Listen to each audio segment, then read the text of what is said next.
Hello, friends, and welcome to a special session of CSEET Current Affairs, that is for July attempt. आपका सबका course हो चुका है and this is the time to wish best of luck to you. And as promised, मैंने आपको बताया था कि हम एक स्पेशल सेशन कंडक्ट करेंगे जिसमें कि जितने भी करंट अफेयर्स बैच खत्म होने के बाद आपके एग्जामिनेशन की डेट तक हुए हैं उनको दोस्तों हम कवर करेंगे. सो लेट्स बी अपडेटेड कि ऐसे कौन कौन से करंट अफेयर्स हैं जो हमको याद रखने चाहिए और एग्जामिनेशन में दोस्तों वो आ सकते हैं. Without wasting time let's switch on to the first news that is M Yoga app which has been launched by Mr. Narendra Modi. अब ये M Yoga app क्या है दोस्तों जरा देखें. Prime Minister Narendra Modi launched M Yoga application on occasion of International Day of Yoga and gave the mantra of योग से सहयोग तक. Mr. Modi is a very firm believer of yogas और उन्होंने अब एक मोबाइल एप्लीकेशन पर yoga launch करा है और उन्होंने बोला है कि कोविड-19 में जो लोग एक्सरसाइज करने नहीं जा रहे हैं वो इस एप्लीकेशन के थ्रू योगा कर सकते हैं और योगा को गांव-गांव शहर-शहर पहुंचाने के लिए उन्होंने इस एप्लीकेशन का लॉन्च करा है. So M Yoga app was launched to provide yoga training videos which is available across the world in different languages. Currently it is available in English, Hindi and French languages. It will be launched in other UN languages soon. This app will play a great role in expanding yoga worldwide. So application was launched in collaboration with World Health Organization. So WHO के साथ ये launch करा है दोस्तों application. आपको भी अगर download करना है तो बिल्कुल कर सकते हैं. M Yoga app which has been launched by Mr. Modi to promote yoga, Indian yoga worldwide. First news. Second news देखते हैं दोस्तों. A Supreme Court said only center can identify SEBC. Only center can identify SEBC. SEBC क्या होता है दोस्तों? Socially and economically backward community. अभी क्या issue हुआ था दोस्तों रिसेंटली महाराष्ट्र में. महाराष्ट्र गवर्नमेंट ने मराठीज को डिक्लेयर कर दिया था social and economic backward community ताकि उस कम्युनिटी को गवर्नमेंट प्रिविलेजेस मिले. क्या होता है जो बैकवर्ड कम्युनिटी होती है उनको गवर्नमेंट प्रिविलेजेस मिलते हैं, गवर्नमेंट स्कीम्स का फायदा मिलता है. सो यहाँ पर पिटिशन गई थी और बॉम्बे हाई कोर्ट ने इसको अपहेल्ड करा था. बॉम्बे हाई कोर्ट ने इसको मान लिया था लेकिन सुप्रीम कोर्ट ने ये बोला कि नहीं, ये जो चीज़ है ये ऐसा नहीं हो सकता है. सिर्फ सुप्रीम कोर्ट ही डिक्लेयर कर सकती है कि कौन SEBC है. देयरफॉर उन्होंने जो मराठीज का SEBC डिक्लेरेशन था वो कैंसिल कर दिया है. Supreme court was against it. So the Supreme Court recently pronounced that only president can take decisions in declaring social and economic backward community. Supreme Court ने बोला है कि कोई कोर्ट कोई गवर्नमेंट ये डिसीजन नहीं ले सकती कि SEBC कौन सी कास्ट रहेगी, कौन सा रिलीजन रहेगा. ध्यान रखें सुप्रीम कोर्ट ने बोल दिया है कि this power only and only lies with president. This power only and only lies with president. ठीक है. सो ध्यान रखें सुप्रीम कोर्ट का इंपॉर्टेंट डिसीजन. हमारे कोर्स में भी एक टॉपिक है that is judgements of supreme court and high court. उस टॉपिक में कवर होता है कि रिसेंटली सुप्रीम कोर्ट ने बोला है कि only president can declare SEBC in India, not any court, not any government. चलिए दोस्तों नेक्स्ट न्यूज देखते हैं. Pushkar Singh Dhami 11th chief minister of Uttarakhand. ये उत्तराखंड के चीफ मिनिस्टर अपॉइंट हुए हैं. बहुत जल्दी जल्दी उत्तराखंड की राजनीति बदल रही है इसलिए ये जो अपॉइंटमेंट है हमारे लिए काफी इंपॉर्टेंट. दो टॉपिक्स में कवर होता है, current political scenario and the second topic was committees and appointments by government. तो नाम ध्यान रखेंगे दोस्तों. उत्तराखंड के 11th चीफ मिनिस्टर का नाम Pushkar Singh Dhami. So leader of BJP mister Dhami took oath as 11th chief minister of Uttarakhand. नाम ध्यान रखेंगे Pushkar Singh Dhami. Next news friends. PM Modi launches E100 project. क्या है ये समझते हैं. Mister Modi launched E100 pilot project. Pilot project मतलब टेस्टिंग प्रोजेक्ट है on the occasion of world environment day in Pune.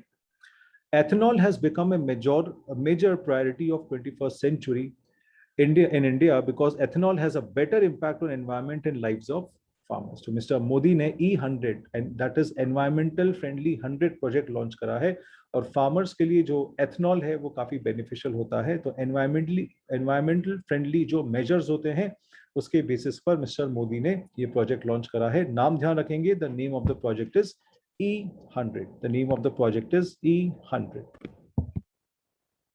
Okay, friends, let's see the next news. That is Elon Musk's Starlink to provide internet globally. Elon Musk हमको मालूम है ये SpaceX के owner हैं और इन्होंने अभी वर्ल्ड रिकॉर्ड भी सेटअप करा है. एक रॉकेट में मैक्सिमम सैटेलाइट्स भेजकर, और इन्होंने हमारे इसरो का रिकॉर्ड तोड़ा है। और एलोन मस्क अभी नंबर 1 बन गए थे, फिर जेफ बेजोस नंबर 1 हो गए हैं। अब एलोन मस्क क्या कर रहे हैं कि he is into business of providing internet to the whole world, और इन्होंने अपनी कंपनी का नाम रखा है स्टारलिंक। तो SpaceX is ready to spend about $30 billion to expand Starlink in a bid to cover 5 lakh user mark in next 12 months. Starlink will provide an internet network everywhere except the poles. Poles मतलब north pole और south pole के अलावा Starlink हर जगह internet provide करेगा। तो Elon Musk की internet company का नाम ध्यान रखेंगे हम, Starlink. Now is into communication business also, right? चलो नेक्स्ट, MOU साइन हुआ है, मेमोरेंडम ऑफ अंडरस्टैंडिंग। किसके बीच में साइन हुआ है? इंडिया और भूटान। क्या हुआ है? And to cooperate in areas of environment. तो एनवायरनमेंट फ्रेंडली मेजर्स को अडॉप्ट करने में इंडिया और भूटान ने MOU साइन करा है। छोटी सी news, MOU was signed virtually by Minister of Environment, Forest and Climate Change. It also provides a possibility to have joint projects in areas of mutual interest. तो दोनों countries के ministers ने environmental friendly measures के लिए memorandum of understanding sign करा, और projects ये environment को प्रोटेक्ट करने में कैरी ऑन करेंगे। बड़ी आसान सी news between India and Bhutan. Okay friends, then Twitter appoints interim chief compliance officer for India. आपने देखा होगा बहुत डिबेट चल रही थी ट्विटर की, फेसबुक की, व्हाट्सएप की, और फाइनली इंडिया में कोर्ट ने बोला है, गवर्नमेंट ने बोला है कि आपको अब अपना एक कंप्लायंस ऑफिसर कंपल्सरीली अपॉइंट करना पड़ेगा। That is compulsory for all online companies, Facebook का भी, ट्विटर का भी, सबका कंप्लायंस ऑफिसर दोस्तों रहेगा। और ट्विटर ने रिसेंटली अपना एक कंप्लायंस ऑफिसर अपॉइंट कर दिया है ताकि वो सारे रूल्स एंड रेगुलेशंस इंडिया के फॉलो कर सके। So Twitter appoints chief compliance officer after a prolonged battle with Indian government over it's new information technology rules. India announced new IT rules in February 21, which was implemented in May. It requires tech companies in India like Facebook, WhatsApp, Google, etc. to appoint chief compliance officer, nodal officer and grievance officer in India. तो India में अगर कोई rules and regulation टूटे तो India ने बोला है कि आपका ऑफिसर इंडिया में होना चाहिए। ऐसा नहीं कि हम आपको फोन कर रहे हैं अमेरिका में और फिर आपका वहां से ऑफिसर आ रहा है या ईमेल आ रहा है या कम्युनिकेशन हो रहा है। आपका ऑफिसर यहाँ पर होना चाहिए जो कि सारे रूल्स एंड रेगुलेशंस देखेगा, और कोई रूल्स एंड रेगुलेशंस अगर वो तोड़ेगा, कंप्लाई नहीं करेगा, तो हम नोटिस या समन उनको भेज देंगे। तो इसी रेफरेंस में ट्विटर ने अपना चीफ कंप्लायंस ऑफिसर इंडिया में अपॉइंट करा। Okay friends, next news, Facebook ने एक पब्लिशिंग टूल रिलीज करा है दोस्तों ऑनलाइन लिखने के लिए, और उसका नाम है दोस्तों बुलेटिन। पब्लिशिंग टूल का नाम याद रखना है, bulletin. So Facebook has announced to launch its new publishing tool called Bulletin with the aim of promoting independent writers. अगर आप राइटर हो इंडिपेंडेंट और आप फ्री लांसिंग राइटर हो तो आप लिख सकते हो इसके बुलेटिन पर, और फेसबुक आपकी राइटिंग को पब्लिश करेगा। Bulletin would help and support these independent creators in United States. तो नाम ध्यान रखेंगे, पब्लिशिंग टूल का Bulletin which has been launched by Facebook. Okay friends, then Aadhaar can be ID proof for GRE and TOEFL. Internationally जब students जाते हैं international college में तो उनको एग्जामिनेशन अपेयर करनी पड़ती है, जैसे GRE एंड TOEFL। तो उसमें फ्रेंड्स आइडेंटिटी प्रूफ लगता है। अब इन ऐसी एग्जामिनेशन के लिए, GRE और TOEFL एग्जामिनेशन के लिए, Aadhaar will also be an ID proof. अगर आपके पास आइडेंटिटी प्रूफ बाई चांस कोई लाइसेंस वगैरह या पैन कार्ड नहीं है तो आप आधार दे दो, that will be accepted for these kind of examinations. So Indian students who are writing GRE or TOEFL examination will be allowed to use their Aadhaar card as identification proof from July 1st, 21. This decision was taken by Educational Testing Services as many students have faced difficulties in getting passports amid the COVID-19 lockdown. So passport अगर आप वहाँ पर भेजते हो, अब passport कैसे ले lockdown में, काफी सारे problems आती हैं। आधार सबके पास है, आधार will act as an ID proof for these kind of examinations. Okay, friends. Then government announces inclusion of retail and wholesale trades under MSMEs. हमने पढ़ा हुआ है MSME का full form micro small and medium scale enterprises. अब MSME की category में government ने wholesale और रिटेल ट्रेड को भी इंक्लूड कर दिया है। ये अच्छी बात है कि बुरी बात है? अच्छी बात है। तो जो इंडिया का रिटेल और होलसेल ट्रेड बिजनेस है उसको भी अब स्मॉल इंडस्ट्रीज के फायदे मिलेंगे, उसको भी अब सिडबी सपोर्ट करेगा। So inclusion of retail and wholesale trades means that retail and wholesale trade will be able to avail benefits like priority sector lending under RBI guidelines. तो इनको भी जब लोन मिलेगा सिडबी से तो एक अच्छे इंटरेस्ट रेट पर, नॉर्मल रीजनेबल इंटरेस्ट रेट पर मिल जाएगा, ताकि रिटेल और होलसेल ट्रेड भी इंडिया में ज्यादा प्रमोट हो। तो न्यूज का ध्यान रखेंगे कि now in MSME sector wholesale and retail trades are also included. पहले नहीं थे, अब इंक्लूड हो गए हैं। Next, friends, Prime Minister Mr. Modi participates in the first outreach session of G7 summit. हमने देखा था G7 is group of 7 और यहाँ पर इनकी एक सेशन हुआ, एक सेमिनार हुआ जिसको मिस्टर मोदी ने अटेंड करा। So Mr. Modi participated in first outreach session of G7 summit on June 12. Recent news. The session titled "Building Back Stronger Health" focused on global recovery from coronavirus pandemic and on strengthening resilience against future pandemics. So Prime Minister Modi during his address said that the summit should send out a message for one earth, one health for the whole world. तो G7 summit हुई और G7 summit में ये सारे decisions लिए गए कि सारी कंट्रीज को प्रोटेक्ट कैसे करें और हम कोरोना से कैसे निपटें, इसमें और क्या क्या करना चाहिए। तो इसमें मिस्टर मोदी ने भी एक अहम भूमिका निभाई। He also participated in this G7 summit session. Okay, friends. Then we have another concept called हिसाब की किताब। हम ध्यान रखेंगे, very interesting हिसाब की किताब। Union Minister of State for Finance and Corporate Affairs, Shri Anurag Singh Thakur, launched 6 modules of short films। 5-5 minute की 6 फिल्म लॉन्च करी है for training purpose। क्यों? For Investor Education and Protection Fund Authority (IEPFA), titled हिसाब की किताब on June 3, 2021। So it's a series of 6 short films and a training tool जो लोग investment में है, तो it's a investment training tool। In modules को देखकर इन्वेस्टमेंट क्राइटेरिया क्या होना चाहिए समझ में आएगा। So the various modules highlight the importance of budget savings, importance of insurance schemes, various social security schemes of government, etc. So country में investment area में मोटिवेशन के लिए ये लॉन्च करे हैं दोस्तों 6 मॉड्यूल शॉर्ट फिल्म से 5-5 मिनट की, और इन पूरी सीरीज का नाम रखा हुआ इन्होंने हिसाब की किताब। नाम ध्यान रखेंगे, हिसाब की किताब related to investor education and protection fund. ठीक है, okay. Then prime minister addresses on the occasion of 7th International Yoga Day. International Yoga Day की हमने एक पहले भी न्यूज पढ़ी। मिस्टर मोदी ने एम योगा ऐप लॉन्च करा। This is the second news of international Yoga day. So he said that despite of pandemic, this year's theme of International Yoga Day, he was speaking on the occasion of 7th International Yoga Day. The Prime Minister talked of yoga's role during the pandemic, and during his address, he announced M Yoga app, which will help on achieving one world, one health. तो ये M Yoga app की continuation में ये दोस्तों mister Modi ने international Yoga day पे सबको address करा, सबसे बातें करी ऑनलाइन, और यहीं पर इन्होंने M Yoga ऐप लॉन्च करा to promote yoga world wide. चलिए, नाम ध्यान रखेंगे, इलेक्शन कमिश्नर का अपॉइंटमेंट हुआ है दोस्तों। So the president of India appointed Shri Anup Chandra Pandey, इनका नाम है Anup Chandra Pandey, as the election commissioner in election commission of India. तो हमारे नए इलेक्शन कमिश्नर का आपको नाम ध्यान रखना है दोस्तों, mister Anup Chandra Pandey, mister Anup Chandra Pandey, right. आसान सी news. Then now Naftali Bennett sworn in as Israel's new prime minister. Israel के नए प्राइम मिनिस्टर बने हैं। ये हमारा टॉपिक कवर करता है बिजनेस पर्सनालिटीज एंड लीडर्स। तो इसमें आपको ध्यान रखेंगे इजराइल के न्यू प्राइम मिनिस्टर का नाम नेफ्ताली बेनेट, नेफ्ताली बेनेट। ठीक है। देन फ्रेंड्स, मैरी कॉम आप सब जानते हैं, she is a very famous female boxer in India, और मैरी कॉम ने अभी टूर्नामेंट में पार्टिसिपेट करा था and she settled for silver. Gold medal नहीं जीत पाई, she won silver medal for India.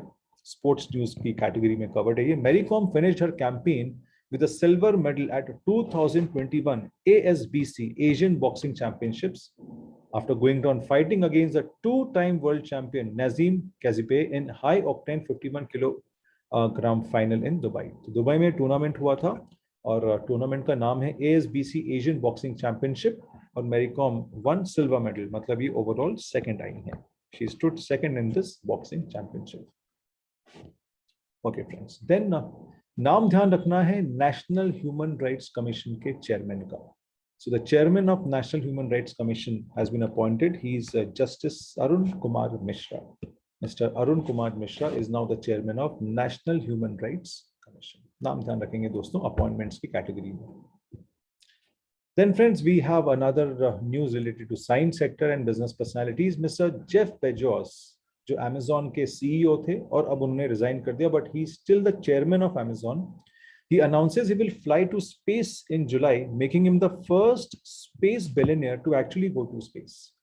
जो सबसे पहले वर्ल्ड के बिलियनर रहेंगे, बिजनेसमैन रहेंगे जो स्पेस जाएंगे, he will be Mr. Jeff Bezos. So very interesting news worldwide. He'll be going to space. Okay, then we have another appointment, that is the chairman of Airport Authority of India. नाम ध्यान रखेंगे, Mr. Sanjeev Kumar, chairman of Airport Authority of India. इनका नाम है Mr. Sanjeev Kumar. Then friends, fastest woman to scale Mount Everest. Mount Everest बहुत लोगों ने climb करा है और माउंट एवरेस्ट को सबसे जल्दी क्लाइम करने वाली फास्टेस्ट वुमेन का नाम यहाँ पर ध्यान रखेंगे. So she is from Hong Kong. Hong Kong teacher Sang In Hyun has become the fastest female climber to scale Mount Everest with a time of just 26 hours. 26 घंटे में इन्होंने माउंट एवरेस्ट को क्लाइम कर लिया. तो नाम ध्यान रखेंगे दोस्तों. She is from Hong Kong, Sang In Hyun. Sang In Hyun. She is the fastest woman to scale Mount Everest. Okay friends, then appointment की category में you have to remember the President of United Nations General Assembly, Mr. Abdullah Shahid. So Mr. Abdullah Shahid has been elected as President of 76th United Nations General Assembly session. He is a Foreign Minister of Maldives. Maldives के जो Foreign Minister है इनको elect करा है as President of UN General Assembly session. UN General Assembly session. Okay friends. Then हमारे पास release हुए हैं फ्रेंड्स स्मार्ट सिटी अवार्ड्स, और स्मार्ट सिटी अवार्ड्स में कुछ कैटेगरीज हमको ध्यान रखना पड़ेगी. In this category, state category, Uttar Pradesh was ranked as the top performing state under India smart cities award contest 2020. तो फर्स्ट कैटेगरी हमारी की टॉप परफॉर्मिंग स्टेट कौन सा है? उत्तर प्रदेश. और उसके बाद Madhya Pradesh came second while Tamil Nadu at third position. तो उत्तर प्रदेश फर्स्ट, मध्य प्रदेश सेकंड है और तमिलनाडु थर्ड है इन परफॉर्मिंग स्टेट्स. कौन से स्टेट सबसे ज्यादा परफॉर्म कर रहे हैं इंडिया में, ये उसकी रैंकिंग हुई थी. सेकंड कैटेगरी सिटी, अभी हमने स्टेट्स की बात करी, अब सिटी की बात कर रहे हैं. Surat and Indore won the best award for their overall performance in 2020. मतलब पूरे इंडिया में जो बेस्ट सिटीज डिक्लेयर करी हैं performance wise, that is Surat and Indore. Then third category is best union territory. अभी हमने स्टेट्स की बात करी थी पहले, अब हम बात कर रहे हैं यूनियन टेरिटरी. तो बेस्ट यूनियन टेरिटरी अवार्ड किसको मिला है फ्रेंड्स? चंडीगढ़ को. तो तीन कैटेगरीज आपको ध्यान रखना है इन अवार्ड्स की. Top performing state Uttar Pradesh, second is Madhya Pradesh, third is Tamil Nadu, best cities Surat and Indore, and best union territory award goes to Chandigarh. Right, चलिए. Then Cochin international airport wins honour in airport service quality. तो एयरपोर्ट की भी एक सर्विस क्वालिटी होती है और इसका भी दोस्तों इंडेक्स होता है.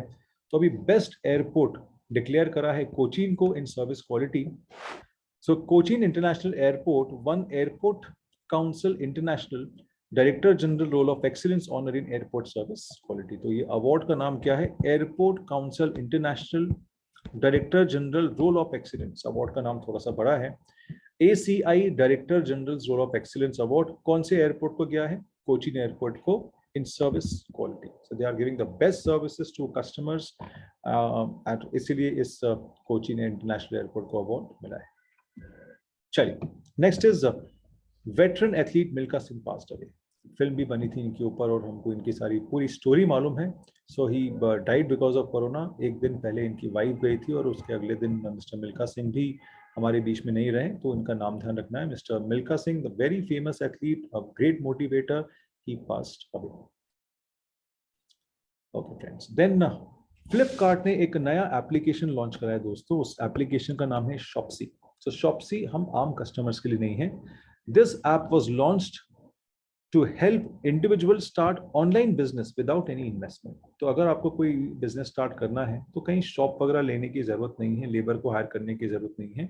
आप ऑनलाइन आपका बिजनेस स्टार्ट कर सकते हो. जैसे काफी सारे लोग अमेजोन से बिजनेस स्टार्ट करते हैं, वैसे अब फ्लिपकार्ट के साथ भी आप ऑनलाइन बिजनेस स्टार्ट कर सकते हो.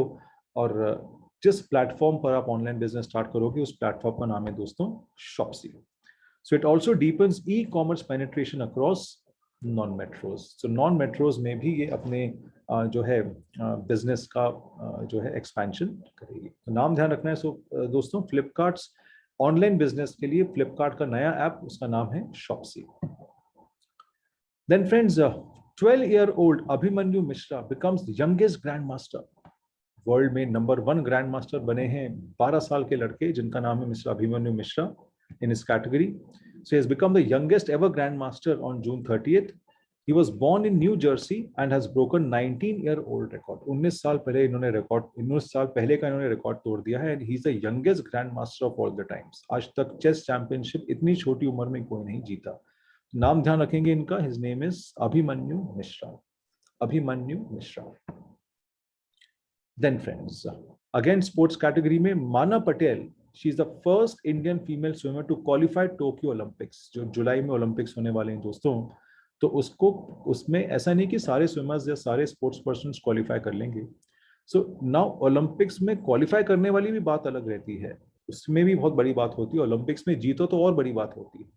सो now the first female swimmer from India to qualify in Olympics, participate करने के लिए भी क्वालिफिकेशन जिनको मिला है, शी इज द वन, माना पटेल। इनका नाम ध्यान रखेंगे। She is the first female and only the third swimmer from India to qualify for Tokyo Olympics 2021। ठीक है, तो name is important, Maana Patel, first Indian female swimmer to qualify Tokyo Olympics. Then friends, Assam to provide Bharat Ratna and Padma like awards. Like awards मतलब समझें, जैसे हमने awards and honours में पढ़े थे Padma awards and Bharat Ratna awards, उसके जैसे अब आसाम गवर्नमेंट भी सिर्फ अपने स्टेट में अवार्ड देगी एक पर्सन को, और इस अवार्ड का वो नाम क्या रखेगी, Assam Ratna award. Assam Ratna award. So on the line of Bharat Ratna and Padma awards, Assam cabinet has decided to institute Assam Ratna award. This award will only be given in Assam and to only one person जो बहुत ज्यादा society में contribute करेगा. So it will be presented every year to one person for his significant contribution to society. For his significant contribution to society. तो नाम ध्यान रखेंगे, भारत रत्न जैसा अवार्ड आसाम का, Assam Ratna award. Then friends, United States bans on China. Important news, international diplomacy की। US President Joe Biden is set to ban Americans from investing in dozens of Chinese tech and defense firms with alleged military ties. America ने बोल दिया, mister Biden ने बोल दिया कि आपको Chinese take में या डिफेंस फर्म्स में इन्वेस्ट करने की जरूरत नहीं है। The new executive order will come into effect on 2nd August, hitting 59 firms, including communication giant Huawei. मतलब अब अमेरिका की firms Chinese tech firms, Chinese companies में इन्वेस्टमेंट नहीं करेगी। जो बिडेन ने साफ मना कर दिया है, बिकॉज अभी यूएस चाइना के रिलेशनशिप भी थोड़े डिस्टर्ब चल रहे हैं। पहले चाइना का जो बैन था वो हुआ ऑस्ट्रेलिया, ऑस्ट्रेलिया ने भी अपने चाइना के साथ 2 प्रोजेक्ट कैंसिल करे। Now the second country is America, America ने भी चाइना की बिजनेस कंपनीज में इन्वेस्टमेंट करने को मना कर दिया। Then friends, next news is Mahindra को इंडिया में कॉन्ट्रैक्ट मिला है। महिंद्रा की एक कंपनी है जिसका नाम है Mahindra Telephonics. So Mahindra and Mahindra has announced defence ministry has signed a contract with Mahindra Telephonics integrated systems for procurement of 11 airport surveillance radars with monopulse secondary surveillance radar for Indian Navy and Indian Coast Guard. तो Mahindra and Mahindra को एक contract मिला है, वो Indian navy और Indian coast guards के लिए surveillance radars develop करेगी। और महिंद्रा की जिस कंपनी को ये कॉन्ट्रैक्ट मिला है उसका नाम है दोस्तों महिंद्रा टेलीफोनिक्स। महिंद्रा टेलीफोनिक्स, नाम ध्यान रखेंगे कंपनी का, Mahindra Telephonics. Then friends, Miss Universe का अवार्ड इस साल 2020 का जाता है एंड्रिया मेजा को। ये नाम ध्यान रखेंगे, Miss Universe for the year 2020 is from Mexico and her name is Andrea Meza. Okay, then Princess of Asturias award मिला है दोस्तों, हमारे एक बहुत फेमस इंडियन इकोनॉमिस्ट हैं और नोबल लॉरिएट हैं मिस्टर अमर्त्य कुमार सेन। लिटरेचर में खास रुचि रखते हैं, इंडियन इकोनॉमिस्ट हैं और स्पेन में ये अवार्ड इंस्टीट्यूट होते हैं दोस्तों, और अवार्ड का नाम है प्रिंसेस ऑफ ऑस्ट्रीज अवार्ड। तो इंडियन इकोनॉमिस्ट जिनको ये फेमस अवार्ड मिला है उनका नाम है Amartya Kumar Sen, he is Indian economist. तो नाम ध्यान रखेंगे, जिनको अवार्ड मिला है, he is an Indian, Amartya Kumar Sen. और स्पेन का ये अवार्ड है, बड़ा प्रेस्टिजियस अवार्ड माना जाता है, Princess of Asturias award, and he got this award in social science category, social science category. Okay friends, then we have the world's first ship tunnel. Railway का tunnel हमने देखा है, road tunnels देखते हैं। दुनिया में पहला जो शिप टनल बना है दोस्तों, उसका नाम ध्यान रखना है। The world first ship tunnel is slated to be constructed in Norway. Norway में ये पहला शिप टनल बनेगा, मतलब पूरे चारों तरफ से कवर्ड रहेगा और शिप उसके अंदर से जाएगी। The construction on engineering project is expected to begin in 2022 and will be completed in 2025-26। 4-5 साल का ये प्रोजेक्ट रहेगा। नाम क्या रखेंगे? World's first ship tunnel will be constructed in Norway. Okay, then friends, famous books की कैटेगरी में एक बुक और ऐड करना है। बुक का नाम है bringing governments and people closer. Bringing governments and people closer. तो इस बुक का दोस्तों लॉन्च हुआ है, bringing governments and people closer. इनके ऑथर का नाम ध्यान रखेंगे, doctor M Ramachandran. Doctor M Ramachandran दोस्तों, ठीक है। तो ये बुक लॉन्च कौन करेंगे? हमारे वाइस प्रेसिडेंट मिस्टर वेंकटराय नायडू। लेकिन हाँ, हमको यहाँ पर बुक का नाम और ऑथर का नाम ध्यान रखना है दोस्तों। बुक का नाम है bringing government and people closer and the author is doctor M Ramachandran. Okay, then friends, याद रखना है राज्यसभा और लोकसभा टीवी का नया नाम। पहले दूरदर्शन अगर आप देखते हो तो दूरदर्शन में लोकसभा टीवी अलग आता था, राज्यसभा टीवी अलग आता था। अब इन दोनों को कंबाइन कर दिया गया है। अब राज्यसभा और लोकसभा के जितने भी टेलीकास्ट होंगे वो सिर्फ एक टीवी पर होंगे और उसका नाम है दोस्तों संसद टेलीविजन। राज्यसभा और लोकसभा टीवी को मर्ज कर दिया और उसका नाम एक कर दिया संसद टेलीविजन। संसद मतलब होता है पार्लियामेंट, और ये पार्लियामेंट के दोनों हाउसेज होते हैं, राज्यसभा और Lok Sabha. So there is a merger of Lok Sabha TV and Rajya Sabha TV. It has been finalized and will be replaced by a single entity called Sansad TV. Sansad TV का नाम ध्यान रखना है। Okay. Then friends, another international diplomatic news: Pakistan in grey list. Global terror financing watchdog, financial action task force FATF एक agency है जो ये देखती है कि कौन कौन सी कंट्रीज टेररिज्म को फाइनेंस कर रही है।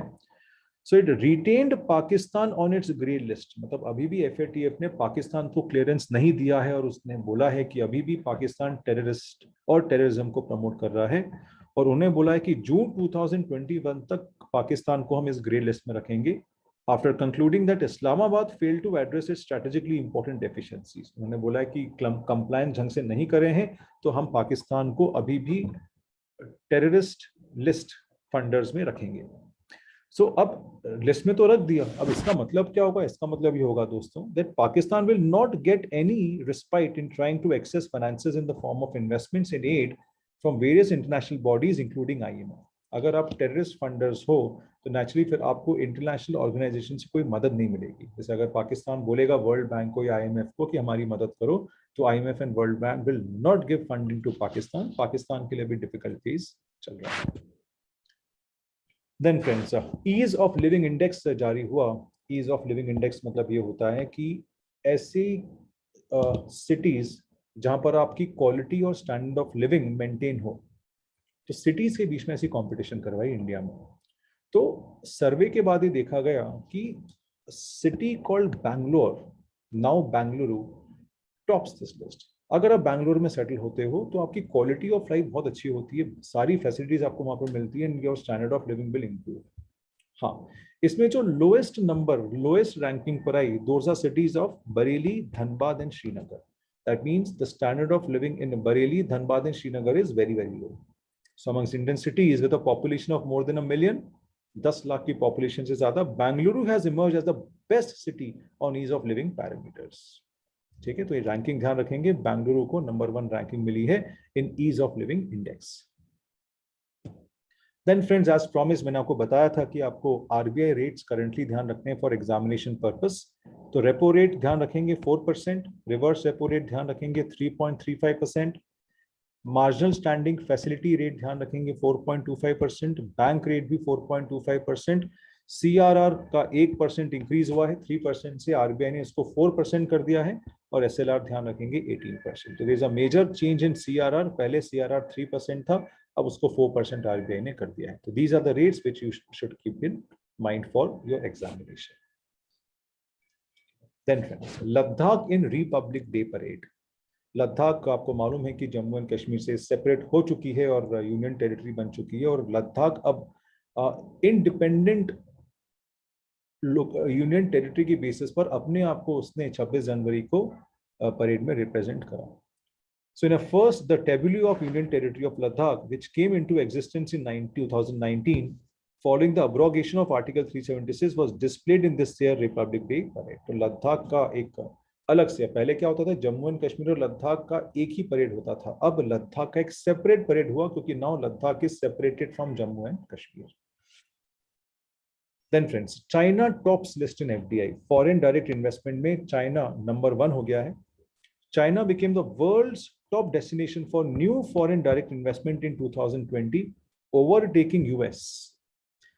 This outbreak began from China. The nation was able to quickly control coronavirus within its borders, which helped the economy rebound relatively quickly. तो चाइना ने सबसे जल्दी कोरोना वायरस को कंट्रोल करा है. सब यही कहते हैं कि वहीं से आया है, तो नेचुरली उन्होंने कंट्रोल भी सबसे ज्यादा जल्दी करा होगा. तो चाइना सबसे जल्दी कोरोना वायरस से रिकवर हुआ है और इसीलिए चाइना में बहुत सारा फॉरेन डायरेक्ट इन्वेस्टमेंट गया.